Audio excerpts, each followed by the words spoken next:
Bonjour, bienvenue dans la série sur les échecs. Donc nous continuons sur l'étude du blocus du pion passé. Et ici, partie intéressante entre eux et Pilnik, qui s'est joué à Amsterdam en 1950. Donc ils ont joué D4, cavalier F6, C4, G6, G3, fou G7, donc on est dans une défense, fou G2, Grunfeld, D5, C prend D5, cavalier prend D5, E4, cavalier B6, cavalier E2, C5, D5,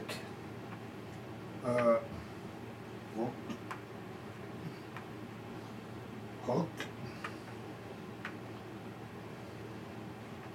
E6. Alors ici à mon coup serait A4, mais ils ont joué cavalier C3 qui est une erreur. Cavalier A6, cavalier F4, E5, cavalier E2. Alors, voici une position intéressante, qui est une position assez courante, hein, donc même avec l'erreur, ça s'est rencontré souvent. Et les blancs ont un pion passé, protégé. Les noirs ont la supériorité à les dames, supériorité de pion, et aussi de pièces. La principale tâche des noirs est donc de placer un cavalier bloquant en D6. D'où cavalier C4, un très bon coup. B3. Alors, il abandonne ainsi sans réfléchir à la case de blocus au noir. Ça équivaut à une capitulation stratégique. Nécessaire était de jouer cavalier B5 pour empêcher ce blocus. Par exemple, après fou D7, évidemment sur cavalier C7, c'est dame C2.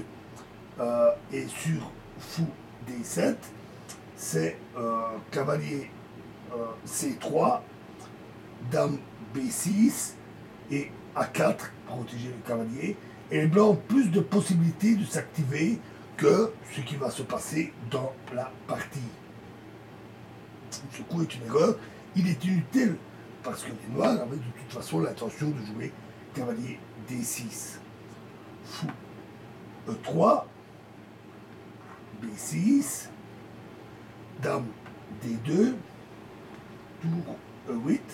Les noirs n'avaient pas à craindre l'éventuel échange du fou après fou H6, car il leur serait resté le fou plus actif, fou sur case blanche, qui est en C8 actuellement. Alors, néanmoins, ce coup tour E8 est valable aussi comme prophylaxie de la poussée qui est tout à fait prévisible, F4. Et justement, F4, là, est une erreur. C'est de l'eau qui est apportée au moulin de l'adversaire. Nécessaire était le plus passif, F3, suivi de tour en D1 ou tour en F2, et puis fou F1. Alors les blancs doivent se défendre contre les tentatives noires de valoriser leur supériorité à l'aile dames. Ce serait une tâche assez ingrate, mais après le coup F4, les difficultés seront encore beaucoup plus grandes. Cavalier C7. Ah oui, ils ont joué F4, excusez-moi. Donc cavalier C7, tour F2. Encore une erreur. Apparemment, les blancs ont totalement sous-estimé l'importance de la case de blocus E5. Après d'autres coups, les noirs auraient pu tout simplement jouer fou A6, puis cavalier B5, avec cavalier B5 ici, le cavalier du fond, avec de très bonnes perspectives. Mais maintenant, E prend F4. Alors maintenant, page G prend F4, parce que cavalier prend E4. Et après, fou prend E4, c'est tour prend E4. Et cela leur coûte un pion sans compensation.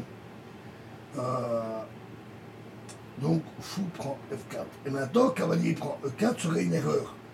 À cause de fou prend E4, tour prend E4, cavalier prend E4, fou prend la tour A1 et cavalier en C3 avec une attaque blanche particulièrement violente.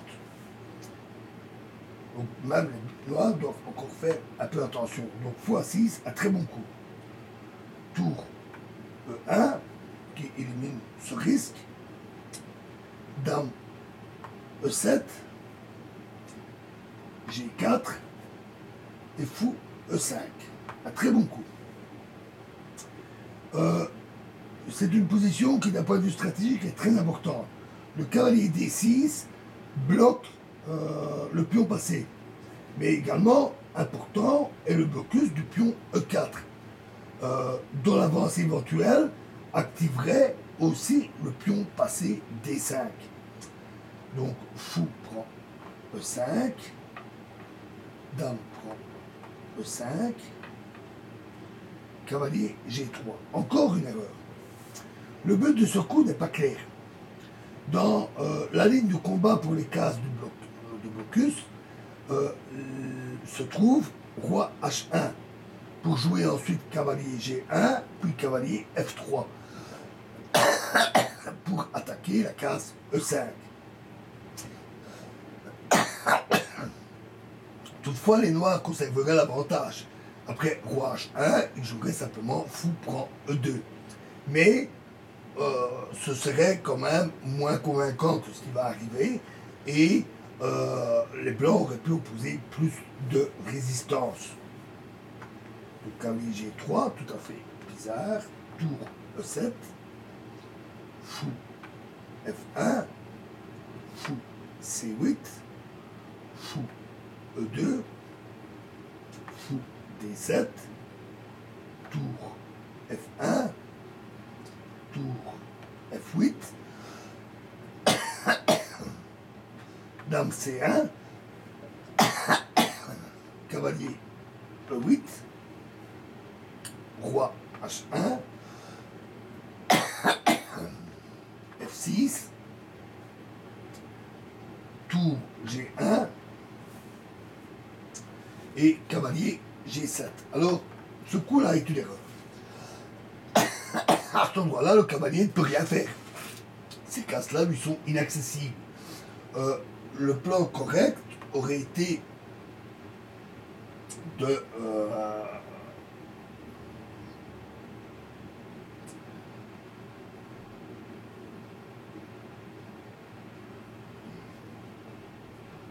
aurait été le cavalier en F7 avec transfert du cavalier après en E5 et l'autre cavalier bloquant cette case-là. Donc ça c'est une erreur, mais la position noire est si forte que ce coup faible ne gâche rien. Les blancs sont plutôt paralysés. Il donne même l'occasion aux blancs de commettre une nouvelle erreur. Fou F3, une erreur. Et là, dame G5. Un coup très fort. Alors c'est une tournure positionnelle vraiment brillante. Les noirs vont laisser à l'adversaire deux pions passés, liés. Et ils dévalorisent en même temps la position de leur propre pion. Mais 8 coups plus tard, leur intention sera très claire. Dame prend G5, F prend G5, tour F1, cavalier E8, fou E2, tour prend F2, tour prend F2, roi G7, H3, cavalier F6, fou F3, et là un très bon coup, fou E8, on va voir pourquoi. Tour E2, parce qu'alors libère la case pour le cavalier, cavalier D7, tour D2 et cavalier E5. Alors maintenant, tout est clair. Les cavaliers qui bloquent les deux pions, les pions passés liés, dominent totalement la situation. Deux beaux cavaliers bien centralisés qui sont dans une position très agressive. Les pions blancs sont totalement immobiles et la faiblesse des noirs dans les pions n'est guère importante. Et les noirs, les dames des noirs, maintenant prêtes à avancer. Et donc la suite de la partie est tout à fait logique. Fou E2, B5, très bon coup. Tour C2, tour C7. Cavalier D1, C4. B prend C4, B prend C4. Voilà les noirs qui ont maintenant aussi un pion passé. Maintenant, si cavalier B2, alors simplement roi F6. Donc cavalier C3, roi F6, cavalier B1, tour B7, cavalier D2 et fou A4. À nouveau un très bon coup. Tour C1,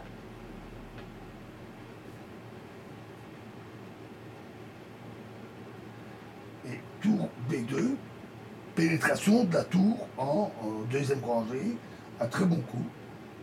Cavalier prend C4, le pion se sacrifie, mais le cavalier prend C4, fou prend C4 et fou C2. Très bon coup. Fou B3 et tour B1. Tour prend B1, fou prend B1,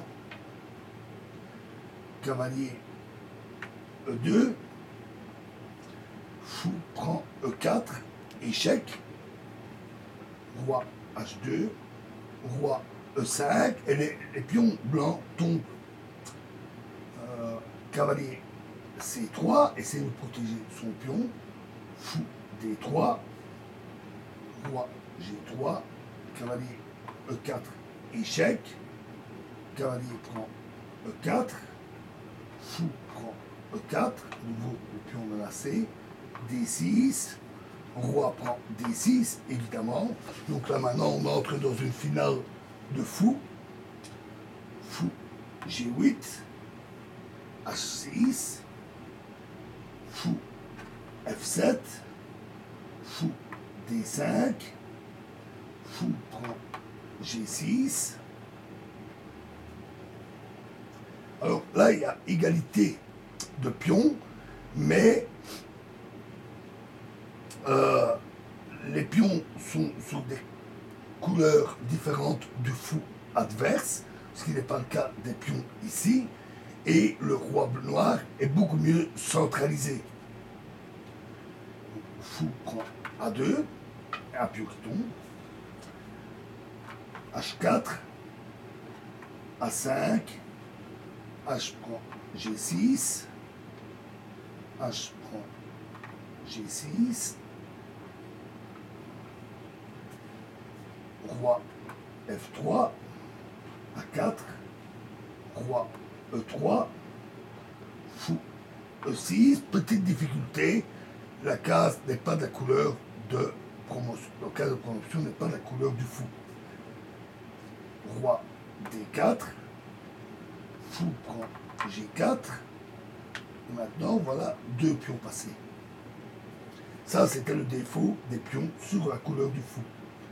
Roi C3, fou D1, fou F5, roi E5, fou D7, roi F4, roi B4, fou C2, roi C3, fou B3, roi B4, fou F7, roi prend A4, fou G6, roi B4, fou F5, fou C6, et maintenant le pion peut avancer. G4, roi C5, fou E4, toujours pour permettre au pion d'avancer, fou D7, G3, ici l'abandon aurait déjà été de bon aloi, fou H3, roi E3, qui bloque le passage du roi, roi D6, fou F5, un très bon coup, parce que maintenant si le fou prend, alors le pion avance directement. Donc fou G2, mais alors roi F2, tout simplement. Et le pion, le fou est bien obligé de se retirer. Et évidemment, l'autre fou va continuer à permettre l'avance du pion en bloquant l'attaque du fou blanc. Et les blancs sont condamnés. Donc ici, ils ont abandonné.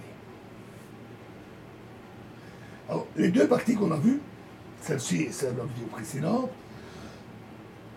sont de bons exemples de la grande importance du blocus du pion passé.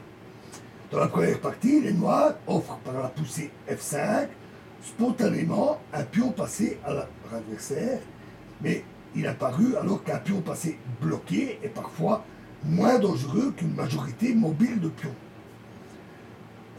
Dans la partie, et dans les commentaires qui ont été faits, se présentait une situation où le pion E5 était bloqué par plusieurs pièces. Dès lors, on peut se poser la question de quelle pièce est la plus appropriée au blocus d'un pion passé. En général, c'est le cavalier. Déjà, avant, nous avions